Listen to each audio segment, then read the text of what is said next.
Rahim, Honorable Chief Guest, Raja Nasir Saab, Honorable diplomatic missions who are present here, the journalist community, the business leaders, our business leader Zafar Bakhtawari Saab, and Honorable President Islamabad Chamber, SN Zafar Bakhtawari Saab, Assalamu alaikum and very good evening.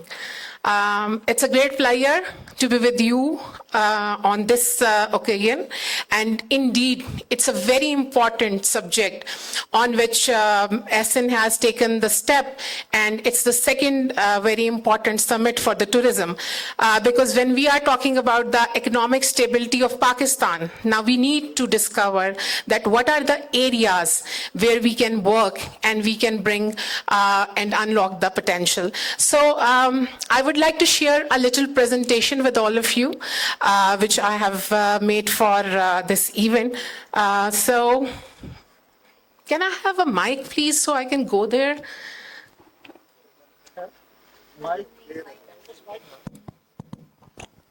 Thank you. Thank you very much. So my first slide, next please. It is a quotation of Ban Ki-moon, who was the Secretary General of United Nations, 8th Secretary General. So he says that tourism is a powerful tool for promoting peace, understanding and cooperation among nations. So tourism is not only about becoming and creating recreational opportunities, but definitely bringing the peace to the countries and nations. Next, please. So what are the global perspectives for tourism? So globally, tourism industry is valuing about $9 trillion. And it accounts for 10.4% of the GDPs of different countries. And it supports 319 million jobs all across the globe. So international tourist arrival is reached up to 1.2 billion in 2023. Even after post-COVID situations. And it generated $1.5 trillion in export earning from international visitors in 2023. So it is a global picture that how tourism is contributing to the success and to the economies of the different nations. Next, please. So now we will talk about the tourism potential in Pakistan. So what we have in Pakistan. So the world's second highest mountain, K2. And then we have Karakoram Range, and is often known as the 8th wonder of the world. Then we have Mohenjo-daro. We have Texla, which has ancient Buddhist ruins, which I have talked that Pakistan has a lot of potential for religious tourism as well, not only for Sikhs, but also for the Buddhas. And then we have the Himalayas, which is the second highest mountain. Next, please. We have Khyora salt mine. We have Khyber Pass, which is significantly very important military and trade. We have Makali. We have Gurdwara Panja Sahib, which is a Sikh sites. We have Rati Gali Lake, which is offering scenic beauty and outdoor activities. So Chitral is known for its rich cultural values. Then Kailash. And then Sufi shrines in Sevan Sharif and many other places all across Pakistan. Khorpochu Fort in Hunza is very significant. Next, please. So there could be 3 potential subsectors of tourism, which we are discussing today. And very important sector is agro-tourism. So when we talk about agro-tourism, we are talking about the visit of organic farms to see the sustainable practices and taste the fresh products. As SN Bakhtawari Sahib have mentioned, that there is a lot of fruits which we can see here in Gilgit-Baltistan, and which is famous for its taste and for these things. So the visit to those agro farms, to those farms, can also bring tourists a new perspective, not only from the export point of view, but also for the scenic view for the agriculture tourism. And then we can do the agriculture festivals for showcasing our farmers' work. And we can arrange the workshops for traditional farming techniques. And then crop cycling and livestock care can be part of that agro-tourism initiatives. Very important area is the health tourism. If we see our bordering countries, if we look at India, it's earning a lot from medical tourism, but we are not taking care of that sector. It's very important. So we can have the international collaborations, which can offer top-tier care for global patients. Then the medical diagnostic system. Our surgeons are very good. Even our plastic surgeons, our other surgeons like liver transplant or kidney transplant, we used to do these services some year back, but due to some political and certain changes, that has gone banned. So we have to make the policy and we should start it again and resume it again. And then the luxury spas, which can deliver the premium treatments, where we are sitting right now. So this afternoon, when we were coming back from the lunch, we were just sitting across the lakes and the river and just enjoying the Indus River. So it's a relaxation. So we can make the spas in these areas and people can come and can have their natural therapies as well. Then thermal springs and mineral baths can also be introduced. Next, please. Now we will talk about a little bit about the strategies, how we can make this tourism development in Pakistan. So very important is about the expansion of the motorways M2. This afternoon we have listened that there is another road building up. So it will be reducing the distance between Islamabad and here. So that's very heartwarming. So we need more infrastructure to be developed. And then definitely the upgradation of the airports are very important.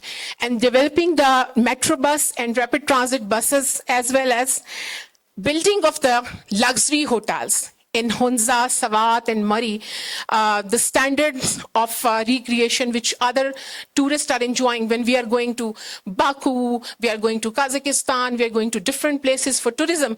We can see in Malaysia. So we are, so the diplomatic missions who are here, their country exports are on the one side and the tourism earning is on the other side. So we can learn from those examples as well. So here I present international case study of Turkey. So if we can see in 2019, Turkey travel and tourism sector contributed 11% to GDP. By 2023, the tourism income raised to 16.9%. So investment in high quality facilities and efficient transportation system, the Turkey has attracted the international tourists and it has improved the GDP ratio by this.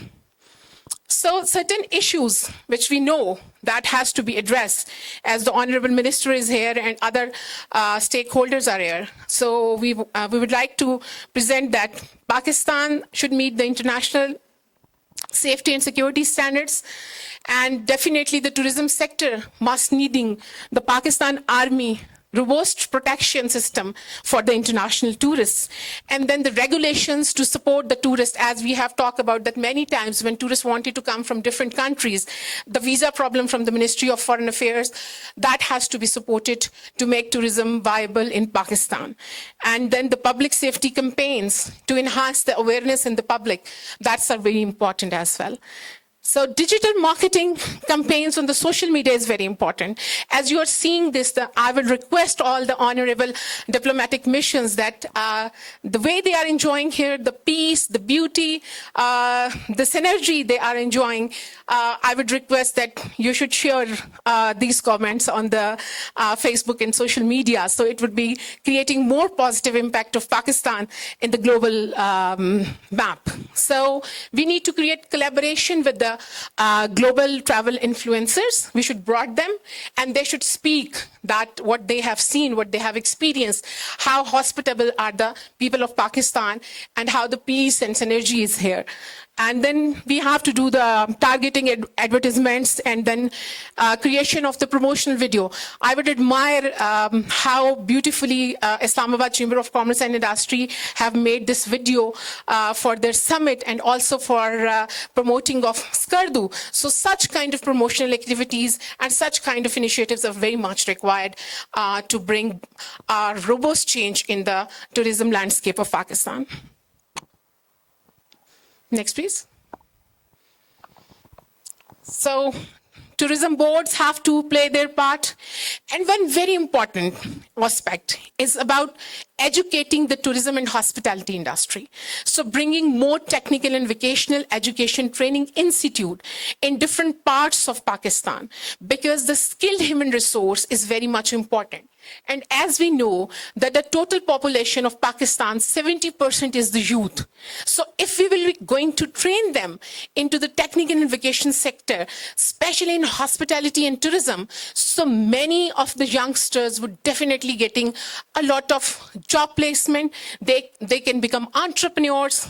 They can run their own travel agencies. They can run their small hotels and motels. So education, collaboration to promote the tourism sector is very much required. And definitely we will be looking forward toward the international collaborations with different universities from different diplomatic missions who are sitting here, especially EU, Malaysia, Turkey. We will be looking forward to learn from your international models. Digital platforms should support online booking and promotions. It's very important. And government and NGOs back community-based tourism projects.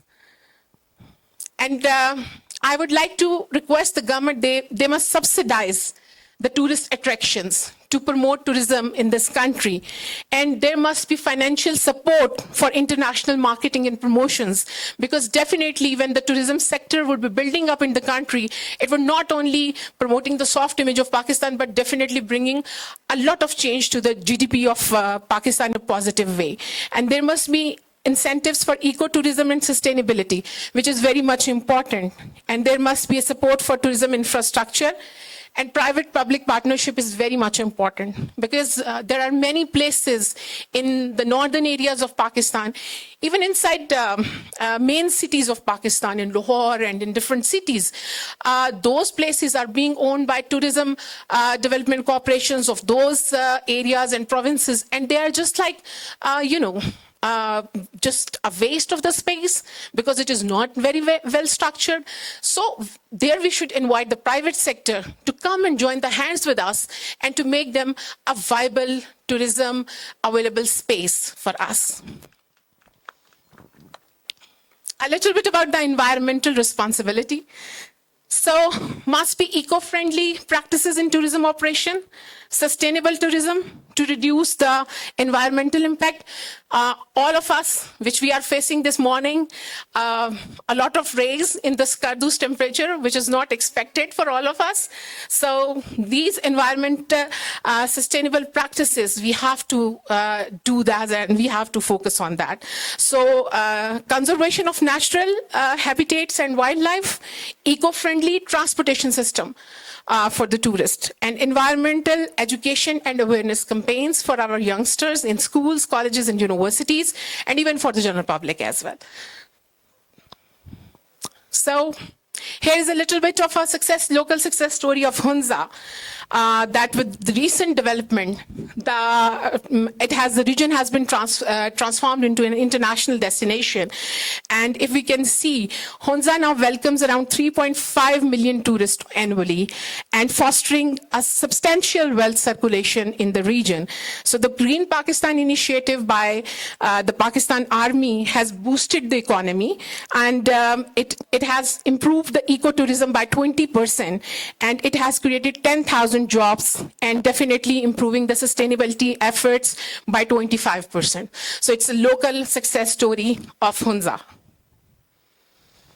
So at the end, what are the call to action points?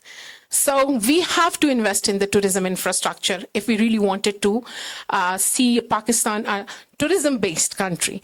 We have to promote the Pakistan attractions globally, and we have to support eco-friendly and sustainable practices. We have to empower and train the local communities. We have to create the international relation building with them. And there is much need of enhancement of the infrastructure in transportation and to promote the cultural and historical sites. So innovative tourism initiatives must be taken. So thank you very much for listening. I would be very happy to answer if there would be any question, maybe later on the dinner. Thank you.